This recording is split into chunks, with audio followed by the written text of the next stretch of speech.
Hey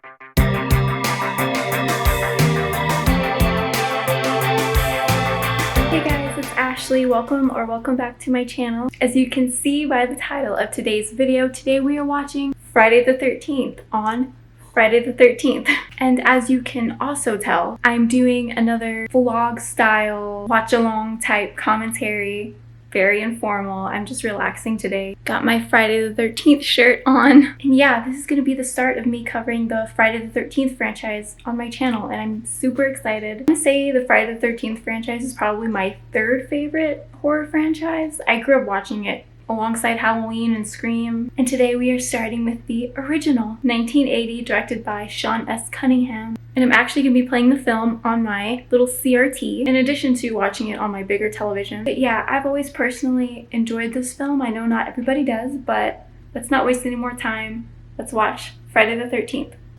Okay, I got the VHS going right here. I got the film playing right here. So many memories attached to this VHS tape.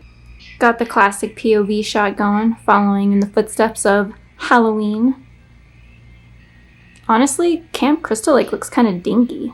I definitely would not want to stay there if I was a kid. Like, the idea of summer camp is just so foreign to me. Also, excuse my hair today. I did not want to do anything with it, so it's gonna look like I'm 5 years old again, but that's fine. But yeah, I never went to summer camp. It was just always something that I thought people did in movies and TV shows. It was just something that was made up because it literally sounds so awful, especially if you were an introverted kid like I was. I mean, I know a lot of people dislike this film in particular, especially knowing now what this franchise would eventually become and how iconic the character of Jason Voorhees would become. It's like rewatching the original. I know that it just doesn't hit for a lot of people. I guess I can understand that. It's still really effective for me. They're about to get it. This is so great. I love this. And freeze frame.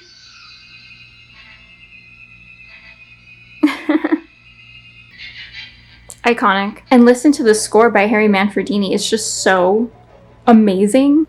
I mean, you guys know how incredible this score is. I don't have to tell you.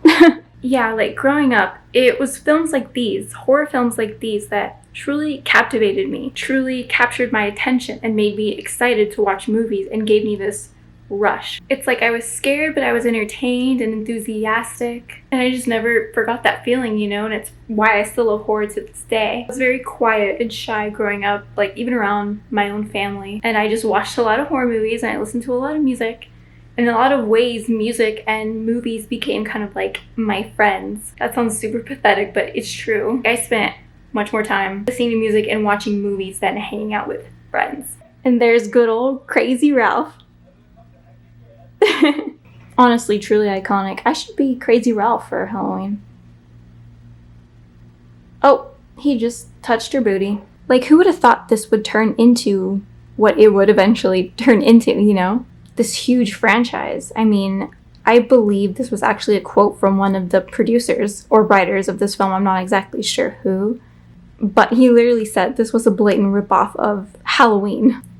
Of course, a lot of people probably saw Scream before they saw this, so they already knew the twist, I guess, being that the killer is actually Jason's mother and not Jason. Which, I know it's not Jason, but if you look at this as a standalone slasher film, the twist is actually kind of good. And we'll get to it later, but Betsy Palmer as Mrs. Voorhees, truly iconic, and is so freaking good in that role. Holy cow. And I really like Alice as a final girl. Well, she's a final girl in this one, not the second one, but we'll get to that another time. Yeah, I just really like her. She is kind of, in a way, like a Laurie Strode type character, if you think of Laurie, from the original Halloween. Of course, nobody can touch Laurie Strode, but I think Alice is a perfectly adequate final girl. I mean, she kind of gets her ass kicked by Mrs. Voorhees later, but I don't think she deserves the amount of hate that I often hear people give her, so. I love Annie's death so much. I just love this whole sequence so much. I love that sense of danger that is just so palpable because they're not showing who's driving, that person's not talking or responding. Ooh, and I love when the score hits. It's so good. You guys probably won't be able to hear it, but you know what I'm talking about. Yeah, this is just such a phenomenal little chase scene, and the score is absolutely perfect. Oof, and there she goes.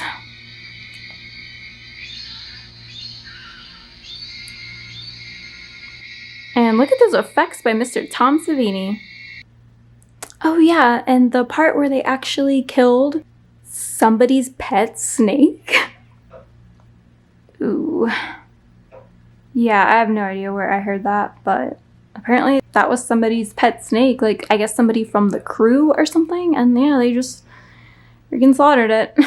If I'm wrong about that, please correct me, but I'm pretty sure that's what happened. And I just have to say, like, these characters aren't necessarily anything spectacular or anything. I mean, it's a slasher. I don't expect them to be. But they just feel really realistic, and I've heard pretty much nothing but good things in regards to the behind-the-scenes stuff and everyone getting along, and apparently it sounded like, you know, everyone had a great time filming this, and it was a good experience, which is always great to hear.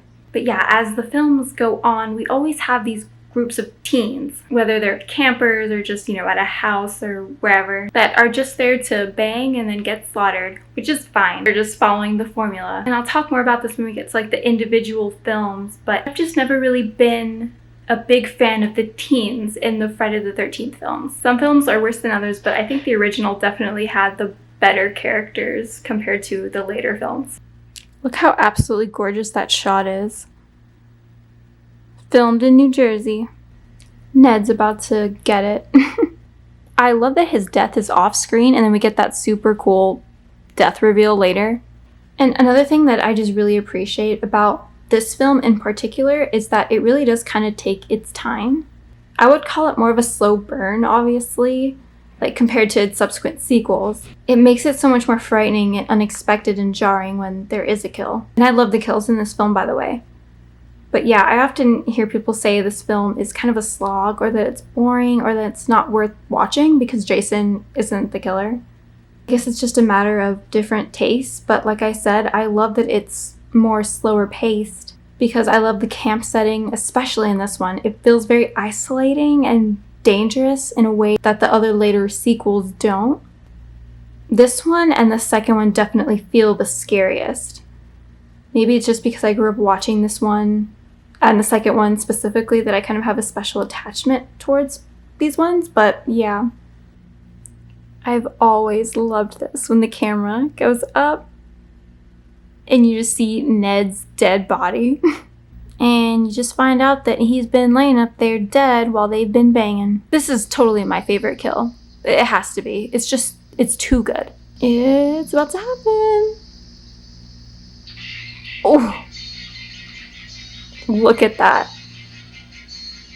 It's just such a jarring death because then you're like, okay, not only was there a dead body above them the whole time while they were banging, but Mrs. Voorhees was also underneath the bed the whole time. Wow. Marcy's death is my second favorite kill though. It's just both horrendous and hilarious in a way, all at the same time. I love that you see the axe first. It's so good.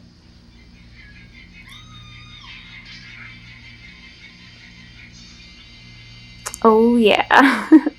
That image is just so iconic to me. I mean, hello. Okay, I just need to say this because it's always on my mind when I watch this scene. What the hell is she wearing to bed? There's absolutely no way in hell anyone would be able to sleep comfortably while wearing this long ass nightgown. Like this Golden Girls nightgown. Don't get me wrong, I love the Golden Girls, but all that fabric, it would just bunch up in the middle of the night? No. Also, who goes out to investigate in the rain in the middle of the night with no shoes and only her socks? Like, why wouldn't you put on shoes at least? I mean, I would never go out and investigate anyway. I guess I'm just a terrible person. But yeah, another off-screen death, which I honestly don't really mind that much. Yeah, you find a bloody axe, you get out immediately. Like, ideally, you would know these people well enough to know that they wouldn't be playing a prank on you, right? The same thing happens in part 2, where Ginny finds the bloody sheets. No, absolutely not. Not really the biggest fan of Steve's death here, though. It is off screen, but I've never liked it personally. Yeah, I don't know about that. Obviously, I don't mind an off-screen death. I think for the most part in this film, the off-screen deaths really work. But if that was my death in a horror movie, I would be kind of disappointed. Like, no, I want the hatchet to the face. I want the arrow through the throat. Like, give me all the blood. I do feel like 1980 was the start of this new batch of horror films. In particular, slasher films post-Halloween. You had, of course, this film, Friday the 13th, Prom Night, Terror Train, Maniac. Obviously, I consider Friday the 13th to be the forefront of all of those films, and it just kind of makes me wish that I had been alive back then. I know it's such a cringe thing to say, like, I was born in the wrong generation, but I can't help but truly think I would have thrived at the age I am right now, in my late 20s, back in, like, 1980. But alas, I'm just grateful to have the privilege of being able to rewatch all of these amazing films from that era, and other eras too. Oof. And poor Bill with this sort of like pseudo crucifixion type death, like pinned to the back of the door like that. It's actually really disturbing. And again, his death was off screen, but the reveal was just like so good that it truly didn't even really matter that his death was off screen. And there she is. Truly an icon. Did you know that a young boy drowned a year before those others were killed? The counselors weren't paying any attention. They were making love while the young boy drowned. His name was Jason. Okay, I'll stop right there for the sake of y'all.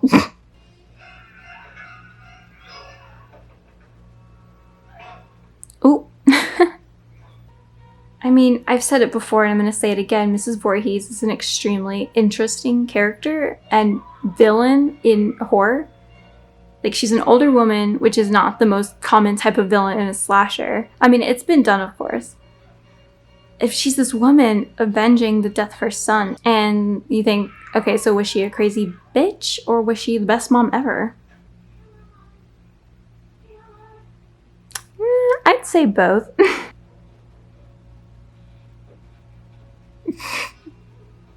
Oh, all right. Yeah, as much as I like Alice, she's very pathetic, at least in the beginning of this ending fight scene with Mrs. Voorhees. I mean, she just threw a pencil at her and a thing of yarn? What? Okay, it's about time for the final fight. We've made it. Oh, come on, Alice, for Christ's sake.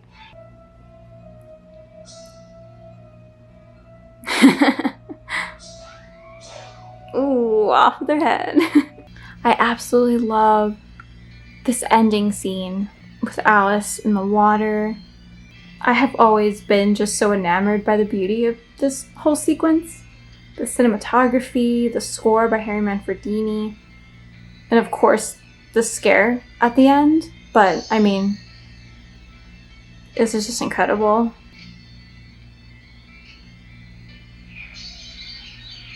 And there he is, ladies and gentlemen. Like, I genuinely can't imagine how scary that would have been for folks back in the day, watching this for the first time in theaters, having no idea what was about to happen. If you were around back then, and you saw this in theaters, let me know. Did you piss your pants? I genuinely want to know.